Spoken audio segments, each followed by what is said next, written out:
sommes en février 91. Isabelle de Truchy de Varennes a 27 ans. Depuis quelques années, elle cherche une maison de disques pour sortir un album. Mais elle ne trouve que porte close. Pourtant, ce jour de février 91, tout va changer. Car Zazie va oser mentir. Un gros mensonge qui va lui ouvrir les portes d'une maison de disques et surtout les portes du succès. Depuis sa plus tendre enfance, Zazie baigne dans la musique, élevée aux 3B, Brassens, Brel et Barbara. Très jeune, elle jouait déjà du violon ou de la guitare et elle adorait écrire des poèmes ou des chansons.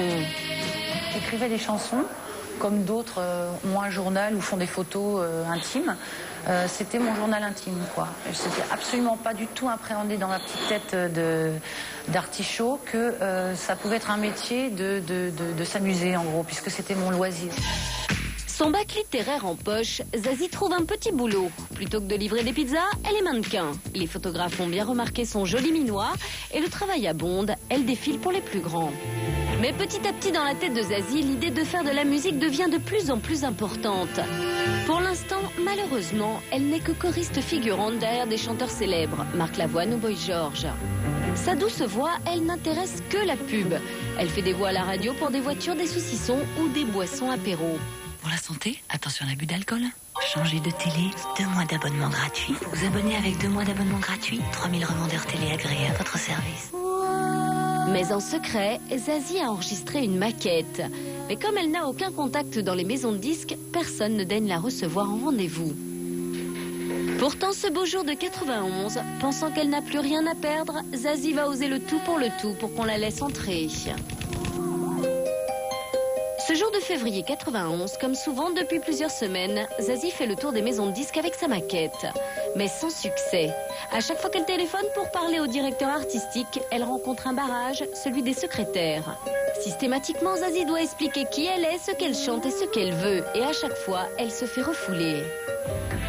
Mais aujourd'hui, la belle en a ras-le-bol. Elle décide de changer de stratégie. Son idée, mentir. Elle va se faire passer pour quelqu'un d'autre. D'abord, j'étais là, excusez-moi si je vous demande pardon, d'hésiter de vous demander pardon. Ça ne marchait pas du tout. Donc j'ai fini par être un peu plus ferme en disant bonsoir avec un ton un peu sec, comme ça. Je suis assistante de Marc Lavoine, passez-moi le directeur artistique, ça marche très bien. J'ai menti, alors c'était soit... Sylvie Joly aussi, ça me faisait beaucoup rire, ça n'avait aucun rapport avec les maisons de disques. Et ça marche. Incroyable, mais ce petit mensonge suffit à changer le cours de la vie de la chanteuse. Car Zazie obtient un rendez-vous avec une directrice artistique d'une grande maison de disques, Caroline Molko. La femme tombe sous le charme de sa voix. 1 mois plus tard, la bonne nouvelle arrive enfin. Je l'ai rappelé après coup pour lui dire que j'avais 2 nouvelles pour elle. La bonne, la mauvaise. La bonne, c'était qu'on voulait la signer. Et la mauvaise, c'était que ses nouvelles chansons étaient très mauvaises. Un commentaire vite oublié, car pour Zazie, c'est l'extase. Elle vient d'obtenir un premier contrat dans une grande maison de disques. Sa carrière est lancée. Et tout s'enchaîne très vite. Son premier album, Je Tuile, sort en 1992. La France découvre alors une Zazie super sexy grâce à son tube Sucré Salé.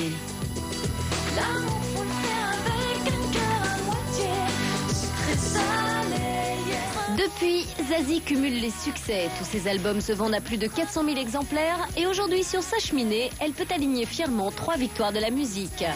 Qui aurait pu croire qu'un vilain mensonge au téléphone puisse faire de Zazie l'une des chanteuses préférées des Français. Né 1980.